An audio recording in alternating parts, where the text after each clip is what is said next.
Vi er i marken her i Sønderjylland, og her der skal vi lige kigge på noget majs, der er sprøjtet med svampemiddel Obra. Når jeg vender kameraet om, så lader der en parcel her, som er sprøjtet med Obra. Og når jeg så går til siden, så kommer der en parcel herover til venstre, hvor der ikke er behandlet. Og jeg vil prøve at illustrere forskellen på, hvorvidt en svampebekæmpelse, hvad effekt den har haft på plantens produktion.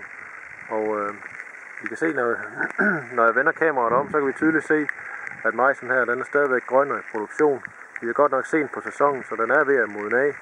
Går vi tættere på her, kigger hen på kolberne her og kigger på svøbbladene, så vil vi se, at svøbbladene samt de blade, der sidder lige tæt på omkring kolberne, de er stadigvæk i produktion. Prøver jeg at bakke ud af den her parcel, der er sprøjtet med Obra. Så går jeg til siden her, kommer jeg ud i marken, hvor der ikke er sprøjtet. Og så vil vi tydeligt se, hvordan det skifter her til visne blade og en majs, som allerede er gået helt i stå. Der er ikke mere produktion, eller ret meget mere produktion i det her.